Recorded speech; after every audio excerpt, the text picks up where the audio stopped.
आपको बताए जो मैंने नाम बताया वो गलत है। मुझे पता है, तो इस हम लोग भी 2 महीने से कर रहे हैं, हम लोग पहचान जाते हैं कौन सच बोल रहा है कौन झूठ बोल रहा है। SC ST या दलित जो भी समाज है उन सबको एक बराबर में हमें रखना चाहिए। अगर बराबर में रखा जाए तो क्या हमें रिजर्वेशन सिस्टम आरक्षण खत्म कर देना चाहिए? उसके लिए 200 साल चाहिए। एक जो किसान है अपने बच्चों को पढ़ा रहे हैं, तो शहर में इसकी तादाद थोड़ा कम हुई है लेकिन गांव में इसके साथ मजबूत हुई है। वो इतने बड़े इंसान जिन्होंने संविधान लिखा, उनके सोच में मतलब उनके विचार में मात्र और मात्र ये 10 सालों के लिए दिया गया था, तो मतलब आज ये कैसे सोचा जा सकता है कि इसको बढ़ाया जाए? उनको भी तो लिखना चाहिए, ये लिखना चाहिए था कि मतलब जब तक ये लेवल पे नहीं आते तब तक देना चाहिए। ये सारी चीज़ों के पीछे कौन है? इन सारी चीज़ों के पीछे सरकार है। तो दोस्त जो है वो सरकार, ये जो युवा वर्ग है ये राहुल गांधी से बहुत प्रभावित है। तो सर हम ये जानना चाहते हैं इस बार 2024 में जो चुनाव चल रहे हैं इसके ऊपर आप किन मुद्दों पर वोट करेंगे? देखिए, हमारा चुनाव जो है ये जो फूलपुर लोकसभा का चुनाव है ये असल में बेसिक मुद्दे पे चुनाव लड़ा जा रहा है। बेसिक मुद्दा क्या है? यहाँ पर में जितनी व्यवस्थाएं थी, व्यवस्थाओं को ये देखा जाए कि जैसे यहाँ पर में हाई कोर्ट था, पुलिस मुख्यालय था, ये तमाम चीज़ें, हाई कोर्ट तो फिलहाल है यहाँ पर में, इसकी एक बेंच जो है पश्चिम उत्तर प्रदेश में ट्रांसफ़र करने की बात कर रही है और जा भी रही है। और जो प्रयागराज जिसको हम लोग कहते हैं, खूबसूरत सा एक गुलदस्ता है और इसको एक एक करके धीरे धीरे यहाँ से ले जाया जा रहा है दूसरे डिस्ट्रिक्टों में। तो देखा हम लोग, चूँकि इलाहाबाद के निवासी हैं, प्रयागराज के निवासी हैं, तो इसमें इस मुद्दे पर इस बार वोट किया जा रहा है कि यहाँ कैसे डेवलप्ड हो और जो चीज़ यहाँ बसी हुई है जिससे प्रयागराज पहचाना जाता है वो कैसे यहाँ बचा रहे, प्रयागराज की पहचान बरकरार रहे। बिल्कुल, प्रयागराज की पहचान बरकरार रहे और प्रयागराज के जो वासी है, जो यहाँ पर में जो कमाई और रोजगार का जो जरिया है वो किसी तरह से छीनना ना पाए, उसी के लिए यहाँ पर में वोट किया जा रहा है। और मेन मुद्दा यहाँ पर में बेरोजगारी है जो कि बहुत तेज़ी से बढ़ रही है। क्या नाम है सर आपका? हमारा नाम राजू सिंह। तो आप क्या ऐसा लगता है कि कौन सी सरकार है जो आ करके बेरोजगारी पर लगाम लगाएगी? देखिए, सरकार जो भी आए वो जनता के लिए काम करे। अभी चूँकि वोटर है, इलेक्शन चल रहा है, इसलिए किसी को कहा नहीं जा सकता। जैसे आपने पत्रकार महोदय एक बात बहुत बढ़िया पूछी, जैसे ही हमने सारी बात को किया, आपने हमसे कहा कि आपका नाम क्या है। एविडेंस बताने से ये बात पता चलती है कि कौन सरकार के खिलाफ है, कौन सरकार के खिलाफ नहीं है। आपको बताए जो मैंने नाम बताया वो गलत है। मुझे पता है, तो हम लोग भी 2 महीने से कर रहे हैं, हम लोग पहचान जाते हैं कौन सच बोल रहा है कौन झूठ बोल रहा है। इसलिए आप हमारा जेन्युइन जो मुद्दा है उसको आप लीजिए। और जेन्युइन मुद्दा ये है कि हमारा जो ये प्रयागराज, देखिए, नाम पूछने का मकसद बताते हैं आपको।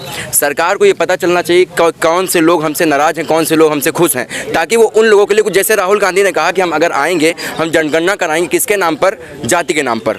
मेरी बात आप समझ रहे हैं? जाति के नाम पर वो इसीलिए करवाना चाहते हैं ताकि कौन सा पक्ष किससे कितना नाराज है, किससे कितना खुश है, ये पता चल सके। अब नाम पूछने का मकसद यही है कि ताकि सरकार को ये पता चल सके कि भाई जो इस पक्ष के लोग हैं वो हमसे नाराज हैं, इनके लिए हमें कुछ करना है। देखिए, सबसे बड़ी चीज़ जो है, जो सरकार को चाहिए करने के लिए, चाहे जो भी सरकार है उसको चाहिए कि वो SC ST OBC ये सारी समाज को, जो संविधान में हमारे लिखा हुआ है बराबरी का हक देना, तो वो बराबरी का हक हमको संविधान के दायरे में रह करके दे, जो कि अभी तक नहीं हुआ है और अभी सरकार में और पिछली सरकारों में भी नहीं हुआ है। ये कोई बात नहीं है कि अभी जब बराबरी का अगर वो दिया जाए, इसको मैं कई लोगों से पूछा हूँ आज तक, लेकिन किसी ने जवाब नहीं दिया। उम्मीद है शायद आप दें।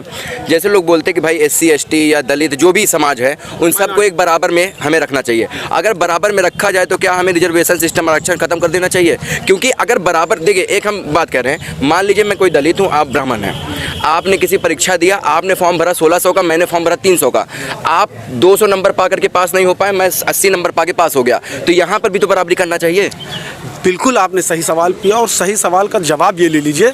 देखिए, जैसे किसी आदमी को 20 साल तक मारा गया हो, मारा का मतलब है किसी एक आदमी को आप 20 साल तक किसी कैद में रखिए, कैद में रखिए, और उसके बाद में दूसरा आदमी उसके बराबर जो बाहर था, जब वो निकले तो उसको जो है, जो अंदर 20 साल बेगुनाह परेशान रहा है, उसको क्या करना पड़ेगा कि आपको मुख्य धारा में उसको मुख्य धारा में लाना पड़ेगा। मुख्य धारा में कैसे लाएंगे? पहले वाला तो एस्टेब्लिश्ड हो चुका है, पहले वाला तरक्की कर चुका है, ये जो 20 साल के बाद में आया, इसको कैसे करना पड़ेगा? इसको उनके मुख्य धारा में लेने के लिए रिजर्वेशन देना पड़ेगा। रिजर्वेशन कैसे? 60-70 सालों से लगातार मिल रहा, अभी तक मुख्य धारा पे नहीं आ पाया। आप समझिए, 70 साल की बात ही नहीं है, 2000 साल से, चाहे दलित हो, OBC हो, माइनॉरिटी हो, ये 2000 साल से से, 2000 साल से क्या, और अनंत काल से, जिसको कहा जाए अनंत काल से, और अभी 70 साल तो हुआ है, और अभी इसको कम से कम 500 साल तक रखना पड़ेगा, फिर उसके बाद जाएगा बराबरी कहा कहेगा। देखिए पहले क्या था, अब तो शहर में हम लोग रह रहे हैं, यहाँ नहीं है। गाँव में आज भी आप जाइए, आप भी चारपाई में नहीं बैठ सकते, हम भी चारपाई में नहीं। ये जो ऊंच नीच का फ़र्क है,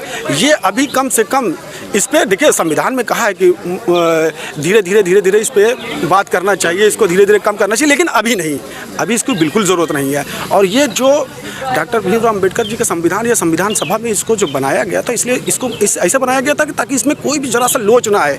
और अभी जितना आपने जैसे एक सवाल पूछा कि सब लोगों को मिल चुका है, मिला नहीं अभी तो सिर्फ उस रेस में आने की कोशिश कर रहे हैं लोग, जिसको आप कह रहे हैं मिला है, मिला नहीं है। उस रेस में दलित, ओबीसी, माइनॉरिटी, आदिवासी, ये सब उस रेस में अभी धीरे धीरे आ रहे हैं, मिला नहीं है। जब ये उस रेस में बराबर से दौड़ने लगेंगे फिर उस टाइम में देखा जाए, लेकिन उसके लिए 200 साल चाहिए। एक अपील और कर दीजिए आप हमारे दर्शकों से कि जो हमारा मुस्लिम समाज है, जो दलित समाज है, जो SC ST है, उनसे आप ये अपील करिए कि वो पढ़ाई पर भी फोकस करें, ताकि उनको किसी चीज़ की जरूरत ना पड़े, उनकी पढ़ाई के दम पे वो अपना आगे बढ़ जाएं, अपने जीवन को अच्छे तरीके से। देखिए जो शहरी इलाका और ग्रामीण इलाका, तो शहरी इलाकों में जो लोग आकर के, चाहे ओबीसी हो, चाहे माइनॉरिटी का हो, चाहे ये आपका SC ST हो, जो शहर में आ गया है, ये अपनी जो डेली बेसिस की ज़िंदगी है इसमें वो परेशान है।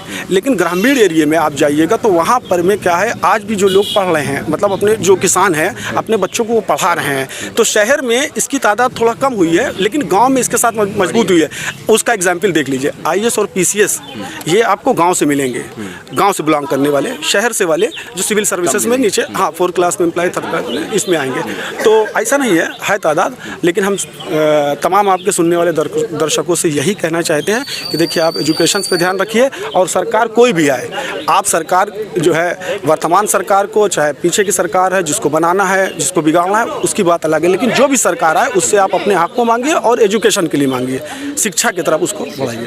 बहुत अच्छा भी है। 2 प्रश्न, जैसा आपने पहले तो ये कहा कि जो दलित वर्ग है या मतलब माइनॉरिटी है, जो संविधान में BR अम्बेडकर ने लिखा था कि मतलब इनको आरक्षण दिया जाए, तो जब इतने बड़े इंसान जिन्होंने संविधान लिखा, उनके सोच में मतलब उनके विचार में मात्र और मात्र ये 10 सालों के लिए दिया गया था, तो मतलब आज ये कैसे सोचा जा सकता है कि इसको बढ़ाया जाए? उनको भी तो लिखना चाहिए, ये लिखना चाहिए था कि मतलब जब तक ये लेवल पे नहीं आते तब तक देना चाहिए। अच्छा, आपने कहा कि 10 सालों के लिए संविधान, अभी भी 10 साल बढ़ता है, 10 साल, 10 बिल्कुल 10 साल बढ़ता है। वो जो पहला का 10 साल था उसमें तो उस तरह की बराबरी नहीं मिली, जो पिछले वाला 10 साल था उसमें उस तरह की बराबरी नहीं मिली। फिर उसके बाद 10 साल के लिए बढ़ाया गया, फिर नहीं मिली, फिर 10 साल के लिए बढ़ाया गया, फिर नहीं मिली।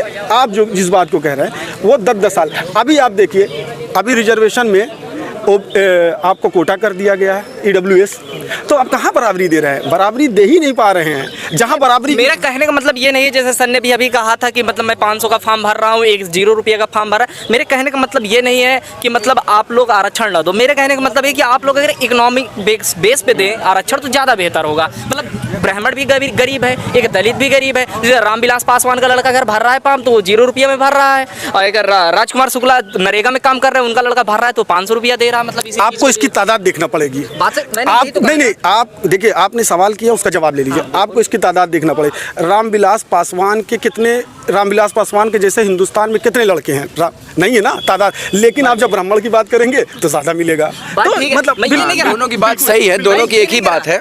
मैं ये कह रहा सिर्फ इकोनॉमिक बेस पे देना चाहिए, जो जिस काबिल है, जो गरीब है उसको एक्चुअल में देना चाहिए। ये मिलेगा, बिल्कुल मिलेगा। हम भी इस बात को कहते हैं कि बराबरी में EWS जो लाए हैं उसके आधार पर देना चाहिए, लेकिन हम कहते हैं आदिवासी, SC, OBC ये सब को, और चलिए ये सब धीरे धीरे लाइन पे आ रहे हैं, लेकिन कम से कम 200 साल चाहिए।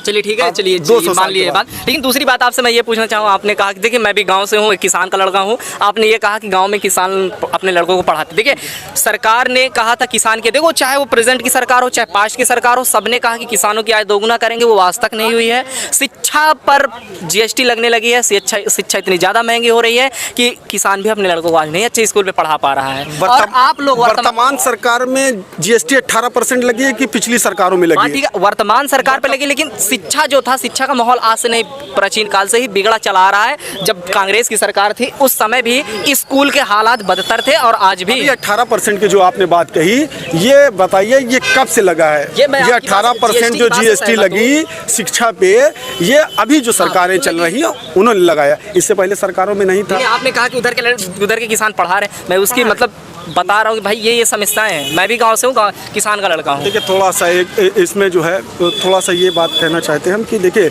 जो हमने कहा था शहर में, शहर का क्या है कि शहर के लड़के तो ठीक हैं भाई, हर आदमी हर बाप अपने बेटे को IAS बनाना, PCS बनाना चाहता है, अच्छी लाइफ उसको देना चाहता है।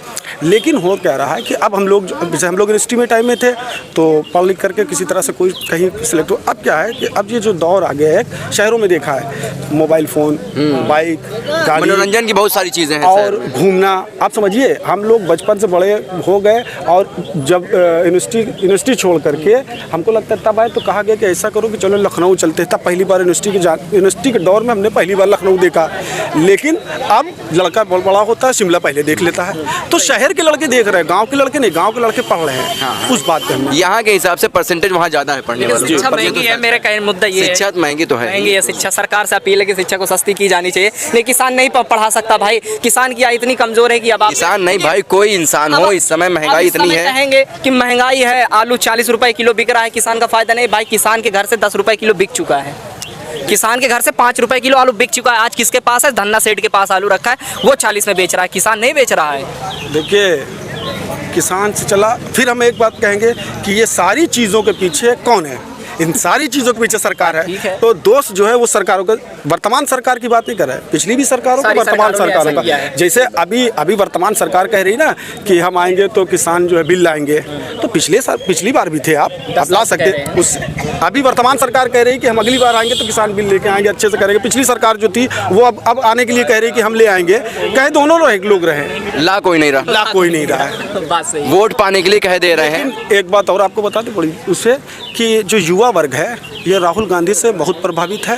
राहुल गांधी का देखिए, राहुल गांधी को एक राउंड राहुल गांधी का ये था कि उनको लोग समझ नहीं पाए। लेकिन जो 3000 किलोमीटर की जो 3,500 किलोमीटर की पदयात्रा हुई, उस पे लोगों का धीरे धीरे, जिसको भारत जोड़ो यात्रा कहा जाएगा, धीरे धीरे लोगों का उनके प्रति एक सम्मान था, वो धीरे धीरे उनकी तरफ बढ़ने लगा है। और अभी आप चुनाव की प्रक्रिया में जाएंगे तो ये हकीकत में है, ये जो चुनाव हो रहा है ये किसी एक बेस पे नहीं हो रहा है, ये डेवलपमेंट पे बात किया जा रहा है कि सरकार बेरोजगारी कैसे ख़त्म करेगी उस पे बात करो, सरकार कैसे गरीबों को जो है उनकी परेशानी को दूर करेगी, कैसे सरकार जो है शिक्षा की तरफ काम करेगी। अब जो जनता इस पे बात कर रही है, बाकी जो पिछले 2 बार के टर्म में हुआ उस पर अब कोई बात नहीं है। बिल्कुल सही बात। चलिए ठीक है, बहुत अच्छा लगा बात करके भैया से। अब हम लोग आगे बढ़ेंगे और देखेंगे पोलिंग बूथ पे क्या